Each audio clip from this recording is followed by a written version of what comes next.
Tense নিয়ে আলোচনা করব। চলো শুরু করি। আজকে হলো আমরা প্রেজেন্ট ইনডিফিনিট, এর আগে আমরা পর্ব 1 করেছি, আজকে এখন করতেছি পর্ব 2। প্রথম পর্বে আমি টেন্স কাকে বলি, কত প্রকার কী কী সেই সম্পর্কে আলোচনা করেছি, প্রাথমিক আলোচনা। এখন আমরা প্রেজেন্ট ইনডিফিনিট টেন্স সম্পর্কে আলোচনা করব। মোট টেন্স 12 প্রকার। 12 প্রকারের মধ্যে আমরা প্রেজেন্ট টেন্সে আছে 4 প্রকার। প্রেজেন্ট টেন্সের প্রথম টেন্স যেটা প্রেজেন্ট ইনডিফিনিট টেন্স, সেটি সম্পর্কে আলোচনা করব। প্রেজেন্ট ইনডিফিনিট টেন্স সংজ্ঞাটা হলো কোনো কাজ বর্তমানে অনির্দিষ্ট সময়ে সাধারণভাবে হয়, ঘটে, করে এরও বোঝালে তাকে প্রেজেন্ট ইনডিফিনিট টেন্স বলি। অর্থাৎ বর্তমান সময়ে কোনো কাজ সাধারণভাবে হয়, ঘটে, করে এরও বোঝালে প্রেজেন্ট ইনডিফিনিট টেন্স বলি।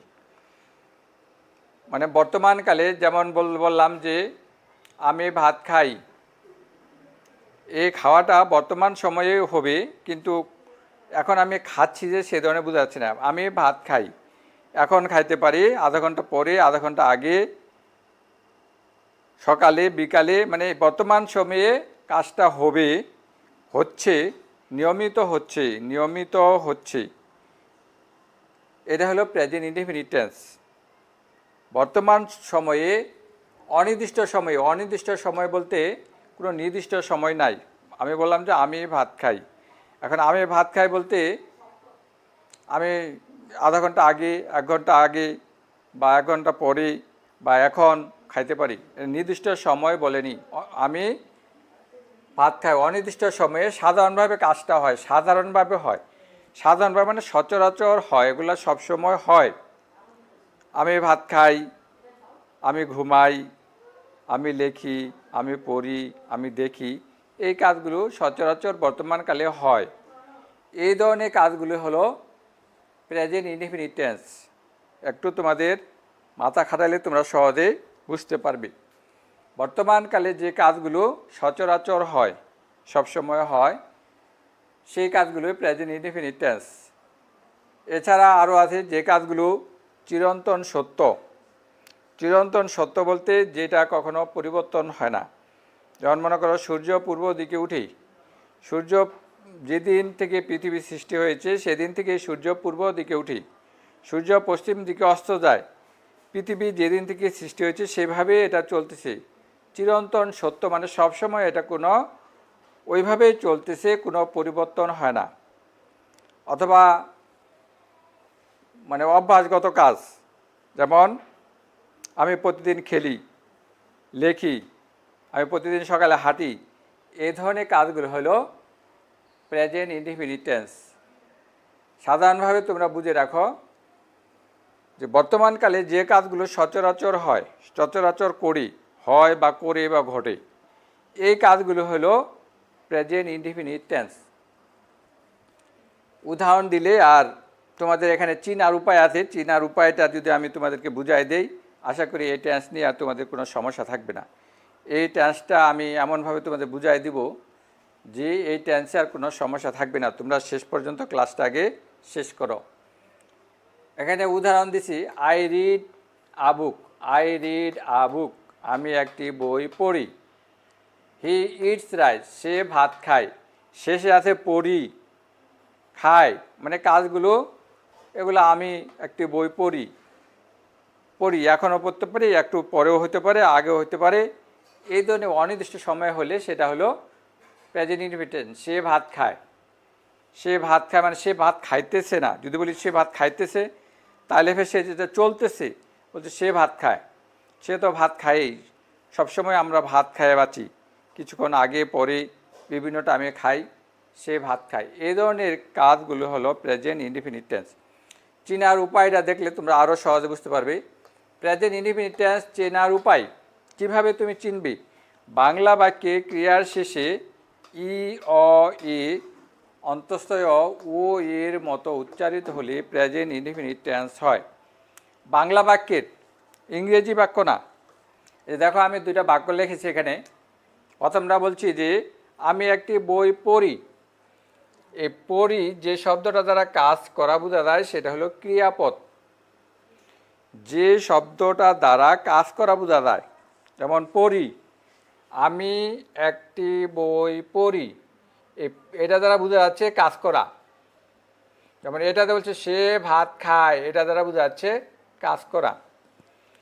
এই ক্রিয়াকে, ক্রিয়াপদটাকে প্রথমে তুমি চিনতে হবে, বাক্যটার মধ্যে ক্রিয়াপদ কোনটা, মানে কোন শব্দটি দ্বারা কাজ করা বোঝা যাচ্ছে। তাহলে প্রথমটি দ্বারা পড়ি, এটা দ্বারা কাজ করা বোঝা যাচ্ছে। দ্বিতীয়টি খাই, খায়, এটি দ্বারা কাজ বোঝা যাচ্ছে। এই দুটি হলো ক্রিয়াপদ। বলছে বাংলা বাক্যে ক্রিয়ার শেষে, একটু বুঝো, খুব সহজেই তোমরা বুঝতে পারি, একবার যদি এটা বুঝে দাও আর জীবনে তোমাদের ভুল হবে না। বাংলা বাক্যে ক্রিয়ার শেষে, এইগুলো হলো বাংলা বাক্য, এটা একটা বাংলা বাক্য, এটা একটা বাংলা বাক্য।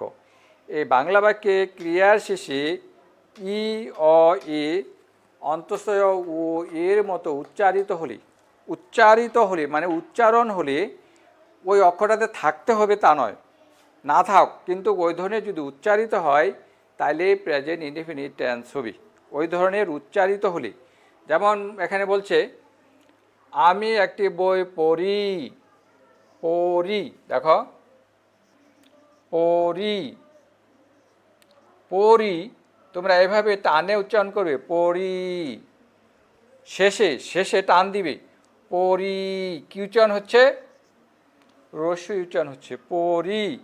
তাহলে এই যে এই ধরনের উচ্চারণ যদি রস্যইর মতো উচ্চারণ হয়, শেষে, প্রথমের অক্ষর না, পড়ি শেষে, শেষে যদি রস্যইর মতো উচ্চারিত হয়, থাকা দরকার নাই, রস্যই যে থাকতে হয় এমন না, ওই ধরনের যদি উচ্চারিত হয় তাহলে প্রেজেন্ট ইনডেফিনিট টেন্স হবে। যেমন পড়ি, পড়ি, কি উচ্চারণ হচ্ছে, রস্যই উচ্চারণ হচ্ছে। খায়, সে ভাত খায়, খায়, খায়, খায়, এখানে অন্তঃস্থ আছে, খায়, অন্তঃস্থ আছেই, উচ্চারণ তো হবেই, আছেই। তাহলে এই দুইটা কোন টেন্স, প্রেজেন্ট ইনডেফিনিট টেন্স। আমি আরও তোমাদের দু একটি উদাহরণ দিয়ে বোঝাচ্ছি, সংজ্ঞাটা মিশিয়ে দিচ্ছি, তোমরা সংজ্ঞাগুলো ভালো করে লেখে নিবে, মুখস্থ করবে। আমি টেন্সের যে বিষয়গুলো পড়াবো একদম কোনো কিছু বাদ রাখে পড়াবো না, সব কিছু পড়াবো যেন তোমাদের আর কোনো সমস্যা না থাকে। তাহলে সংজ্ঞাটা আমি মিশিয়ে দিচ্ছি।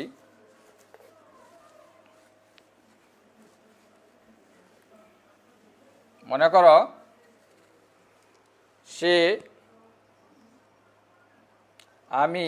আমি দিলাম আমি ভাত খাই, খাই, খাই হলো ক্রিয়াপদ, খাই। তাহলে এই খাই উচ্চারণ করলে কি হচ্ছে, খাই, ই হচ্ছে। তুমি ভাত খাও, তুমি ভাত খাও, এখানে আছে খাও, ক্রিয়াপদ হলো খাও, খাও কি থাকতেছে, ও, সে ভাত খায়, কি থাকতেছে, খায়। এই খাই শব্দটা শেষে অন্তঃস্থ আছে।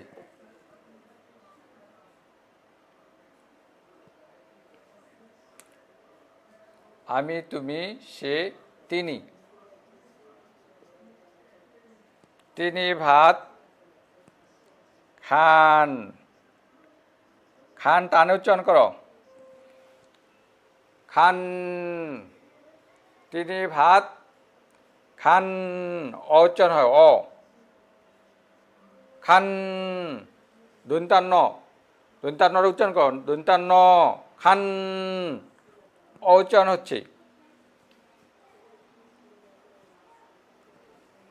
তাহলে এই শব্দগুলো দেখো, এখানে কিন্তু অ নাই, অ নাই, কিন্তু তুমি উচ্চারণ করো, খান, তিনি ভাত খান, অথবা শেষের অক্ষরটা উচ্চারণ করো, দন্তান্ন, কি উচ্চারণ হচ্ছে, অ উচ্চারণ হচ্ছে।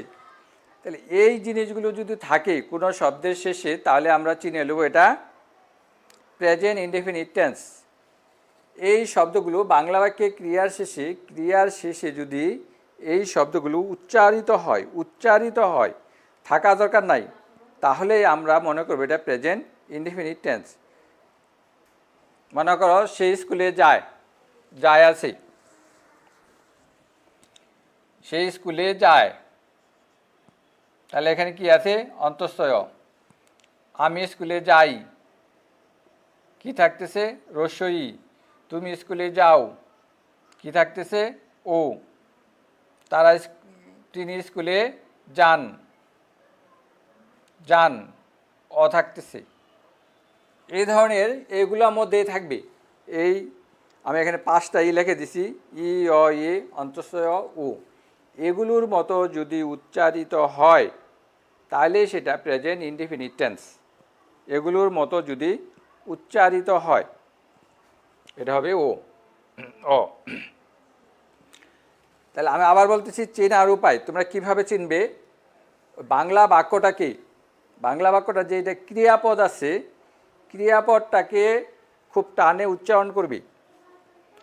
যেমন খাই, এখানে রস্যই আছে, টানে উচ্চারণ করা দরকার না। খাই, রস্যই আছে। খাও, ও আছে। খাই, অন্তঃস্থ আছে। খান, দন্তান্নকে আমরা উচ্চারণ করলে খান, দন্তান্ন, খান, অ উচ্চারণ হচ্ছে, অ, অ উচ্চারণ হচ্ছে। এগুলো তাহলে প্রেজেন্ট ইনডিফিনিট টেন্স। তাহলে চীনা উপায়টা আশা করি বুঝতে পেরেছ। আরও যদি উদাহরণ দেই, আরও দেওয়া যাবে। তাইলে প্রেজেন্ট ইনডিফিনিট টেন্স এভাবে চিনতে হবে। এবার আছে গঠন। গঠন কি? গঠন হলো আমরা যে টেন্সটা চিনলাম, চিনার পরে টেন্সটাকে আমরা কিভাবে লিখব। গঠনটা কেন দিছে? গঠনের উদ্দেশ্য হলো আমরা যে টেন্সটাকে, বাক্যটাকে বানাবো, কিভাবে বানাবো, সেই বাক্যটা বানাইতে আমাদের পারতে হবে। মনে করো প্রথমে এই বাক্যটা আমি ভাত খাই, এটা কি আমরা বানাচ্ছি আমি ভাত খাই। তাহলে প্রথমে সাবজেক্ট কী বসাইতে হবে? সাবজেক্ট। আমি ভাত খাই, সাবজেক্ট কে? আই, আইটা বসাই দিলাম। ভি1, ভি1 হলো খাওয়াটা হলো ভি, খাওয়া হলো ভি। এখানে আছে খাই, খাই, খাও, খায়, খান, সবগুলো হলো খাওয়া। খাওয়া মানে ইট। এই ইটের এটা হলো ভি1, ইট। যেমন ইট শব্দটা 3টা ফর্ম আছে। একটা হলো ইট, এটা হলো ভি1। এট, এটা হলো ভি2। ইটেন, এটা হলো ভি3। তোমাদের ইংলিশ গ্রামার বই এগুলো আছে, পরে আমি দেখাই দেব।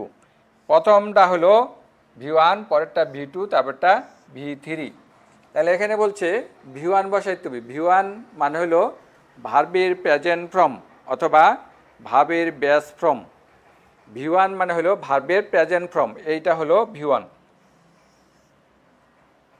যেমন গো, অয়েন, গান, গোটা হলো ভি1।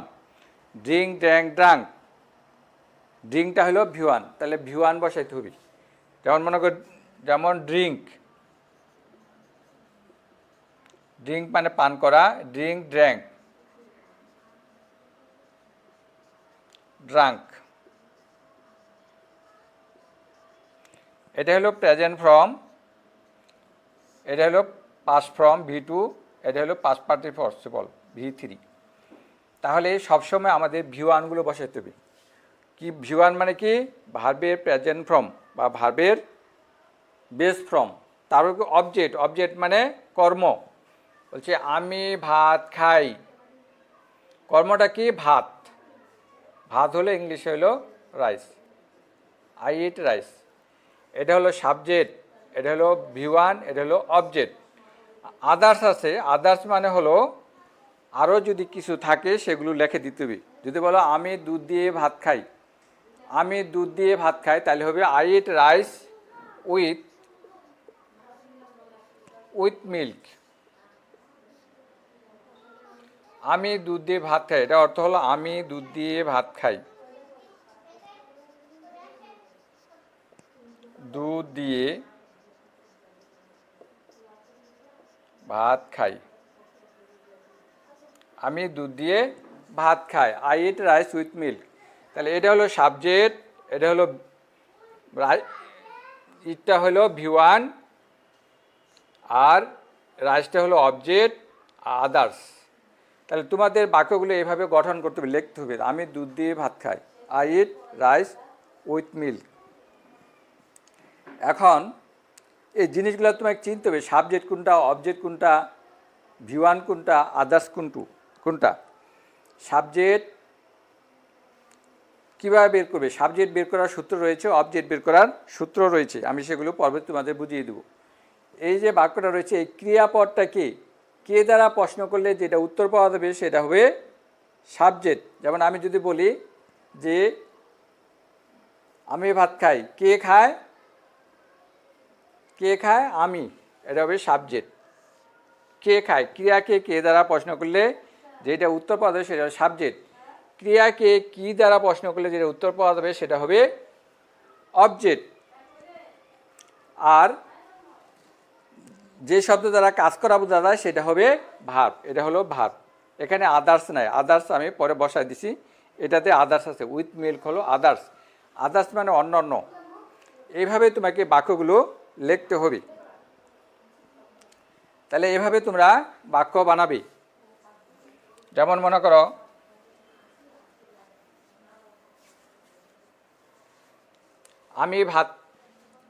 তারা ভাত খায়,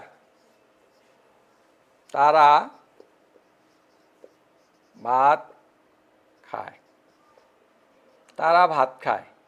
তাহলে এখানে যদি আমরা এই বাক্যটা লিখি, প্রথমে কী হবে? সাবজেক্টকে তারা কী হবে? দে।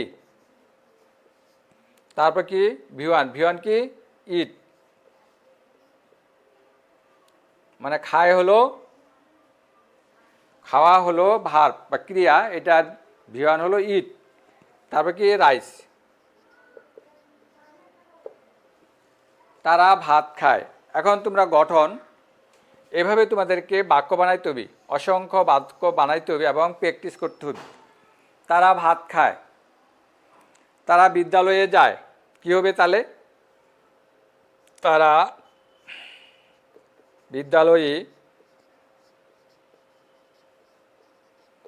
বিদ্যালয়ে যায়। প্রথমে তুমি চিনবে এটা বাক্যটা কি, যায়, শেষে কি আছে? অন্তস্থ আছে।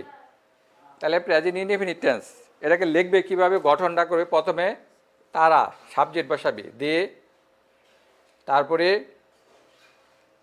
যায়, এটা কি? যাওয়া হলো গো, দিয়ে গো, বিদ্যালয় টু স্কুল, তারা বিদ্যালয়ে যায়। আমি পানি পান করি, আমি পানি পান করি, আমি পানি পান করি। তাহলে এটা কি হবে? প্রথমে সাবজেক্ট বসাও, দেখে বসাই দিবে। প্রথমে সাবজেক্ট আই, তা পান করার ইংলিশ কি? ড্রিঙ্ক, এটা হলো ভিওয়ান। তারপরে পানি, আই ড্রিঙ্ক ওয়াটার। এভাবে তোমাকে বাক্য বানাইতে হবে নিজে। আমি খেলি, আই প্লে, প্রথমে সাবজেক্টের পরে ভি বসাইতে হবে। নিয়মটা হলো প্রথমে সাবজেক্টের পরে ভিওয়ান বসাইতে হবে। আই প্লে, আমি খেলি ফুটবল খেলি। তারপরে আই প্লে, মনে করো আই দিলাম, আই প্লে মানে আমি খেলি। এখন তুমি কি খেলো? ফুটবল হলে ফুটবল দিবে এই জায়গায়, হকি হলে হকি, ক্রিকেট হলে ক্রিকেট। আই প্লে ফুটবল, আমি ফুটবল খেলি। আই প্লে হকি, আমি হকি খেলি। আই প্লে ব্যাডমিন্টন, আমি ব্যাডমিন্টন খেলি। আই প্লে ক্রিকেট, আমি ক্রিকেট খেলি। এভাবে তোমাকে বাক্য বানাইতে অসংখ্য বাক্য হবে। এখন এই রুলটা একটা ছোট্ট রুল, শেখা ব্যাপার না, 5 মিনিটে তোমরা শিখে যাবে। কিন্তু এই রুলের মাধ্যমে হাজার বাক্য হবে, হাজার বাক্য হবে। তোমাকে বাক্য বানাইতে হবে এবং প্র্যাকটিস করতে হবে, তাইলে তুমি পারবে। এই রুলটা নিয়েই তোমার 1000 বাক্য হবে, 1000 1500 বাক্য হবে। যেমন মনে করো বললা যে তারা চা পান করি, তারা চা পান করি। তাহলে প্রথমে সাবজেক্ট দিয়ে, তারপরে পান করে কি? ট্যাক, দে ট্যাক টি, তারা চা পান করি। এখন তারা চা পান না করে মনে করো তারা পানি পান করে, তাহলে মনে করো জুস পান করে, জুস পান করা হবে না, কারণ চা পান করা হবে ট্যাগ, আর এমনি পান করা হলো ড্রিঙ্ক। মনে করো তারা পানি পান করি, এটাকে আমরা করলাম তারা পানি পান করি, বা তারা ভাত খায়, এটা করলাম তারা ভাত খায়। তাহলে কি দে ইট রাইস। তাহলে সাবজেক্টের পরে V1 বসাইতে হবে, দে ইট রাইস। এখন রাইস না বলে তুমি বললো মনে করো আম খায়, তাহলে কী হবে, দে ইট ম্যাঙ্গো। তারা আম খায়, তারা কলা খায়, দে ইট ব্যানানা। তারা মনে করো নারিকেল খায়, দে ইট কোকোনাট। তারা পেয়ারা খায়, দে ইট গুয়াভা। এভাবে তোমাকে বাক্য বানাইতে হবে, এভাবে অসংখ্য বাক্য হবে। এভাবে অসংখ্য বাক্য বানায় তোমাদের প্র্যাকটিস করতে হবে। প্রথমে তোমাদের গঠনটা জানতে হবে, গঠন অনুসারে শব্দগুলো বসাইতে হবে। এখন প্রথমে তোমাদের সাবজেক্ট চিনতে হবে, অবজেক্ট চিনতে হবে, আর V1 চিনতে হবে, তারপর আদার্সগুলো তোমরা বসাবে।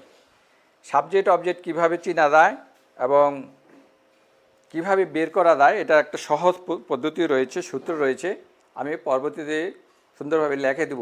আপাতত এটুকু জানো, বাংলা বাক্যে ক্রিয়াকে, এই ক্রিয়াপদটাকে যদি কে দ্বারা প্রশ্ন করা হয়, যেটা উত্তর পাওয়া যাবে সেটা হবে সাবজেক্ট বা কর্তা। আর এটাকে কি, কাকে এবং কোথায়, এগুলো দ্বারা প্রশ্ন করলে যে জিনিসটা পাওয়া যাবে সেটাই অবজেক্টের এখানে বসবে, অবজেক্টের এখানে বসবে। ক্রিয়াকে কি, কাকে, কোথায়, এগুলো দ্বারা প্রশ্ন করলে যেটা পাওয়া যাবে সেটাই অবজেক্টের জায়গায় বসবে, আর এখানে V1 হবে। এখন কতগুলো বাক্য রয়েছে, একটা ব্যতিক্রম কতগুলো আছে, নিয়ম আছে। মনে করো সে ভাত খায়, সে ভাত খায়, এটা ইংলিশ হবে। প্রথমে সাবজেক্ট বসাইলা হি, ইটস রাইস হবে, ইটস রাইস হবে। এখানে ইটের সাথে ইয়াস বা ইয়ে যুক্ত হবে। এটা কখন যুক্ত হবে এখানে আমি লিখে দিয়েছি। Subject third person singular number হলে মূল ভাবের শেষে এস বা ইএস যুক্ত হবে।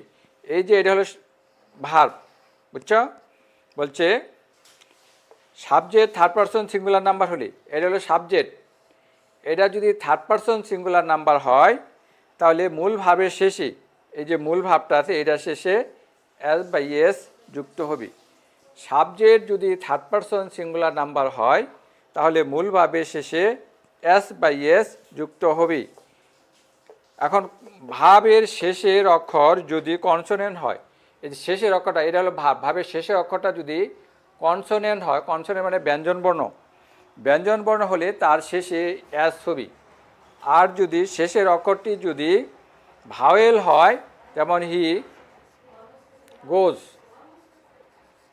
টু স্কুল, এখানে গোর শেষের অক্ষরটি হলো ভাওয়েল, এই জন্য এটা শেষে ইএস হবে। তাহলে তোমরা এই নিয়মটা শিখে নেবে। এখানে আমি লিখে দিয়েছি যে subject third person singular number হলে মূল ভাবের শেষে এস বা ইএস যুক্ত হয়।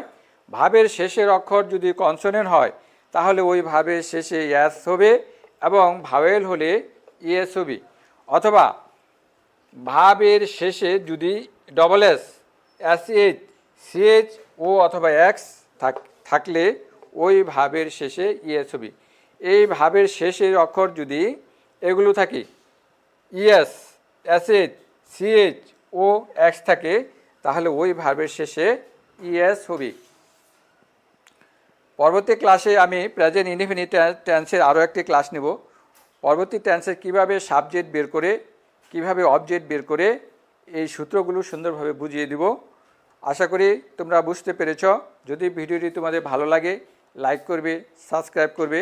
পরবর্তী ভিডিও দেখার আমন্ত্রণ রইল।